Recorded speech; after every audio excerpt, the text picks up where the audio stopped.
بسم الله الرحمن الرحيم لم يكن الذين كفروا من أهل الكتاب والمشركين منفكين حتى تأتيهم البينة رسول من الله يتلو صحفا مطهرة فيها كتب قيمة وما تفرق الذين أوتوا الكتاب إلا من بعد ما جاءتهم البينة وما أمروا إلا ليعبدوا الله مخلصين له الدين حنفاء ويقيموا الصلاة ويؤتوا الزكاة وذلك دين القيمة إن الذين كفروا من أهل الكتاب والمشركين في نار جهنم خالدين فيها أولئك هم شر البرية إن الذين آمنوا وعملوا الصالحات أولئك هم خير البرية جزاؤهم عند ربهم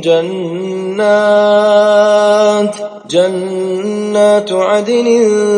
تجري من تحتها الأنهار خالدين فيها أبدا رضي الله عنهم ورضوا عنه ذلك لمن خشي ربه. شروع اللہ کا نام لے کر جو بڑا مہربان نہایت رحم والا ہے۔ جو لوگ کافر ہیں یعنی اہل کتاب اور مشرک وہ کفر سے باز رہنے والے نہ تھے یہاں تک کہ ان کے پاس کھلی دلیل آ جائے، یعنی اللہ کا ایک پیغمبر جو پاک اوراق پڑھ کر سناتا ہے جن میں مستحکم آیتیں لکھی ہوئی ہیں، اور اہل کتاب جو فرقوں میں بٹے ہیں تو دلیل واضح کے آنے کے بعد ہی بٹے ہیں، حالانکہ ان کو حکم تو یہی ہوا تھا کہ اللہ کی عبادت کریں، اطاعت کو اسی کے لیے خالص کرتے ہوئے یکسو ہو کر، اور نماز قائم کریں اور زکوٰۃ دیں، اور یہی مضبوط اصولوں والا دین ہے۔ جو لوگ کافر ہیں یعنی اہل کتاب اور مشرک وہ دوزخ کی آگ میں پڑیں گے اور ہمیشہ اسی میں رہیں گے۔ یہ لوگ سب مخلوق سے زیادہ برے ہیں۔ بے شک جو لوگ ایمان لائے اور نیک عمل کرتے رہے وہ تمام خلقت سے بہتر ہیں۔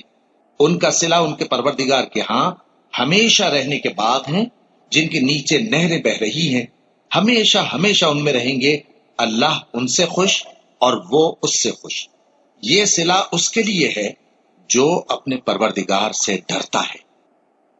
صدق اللہ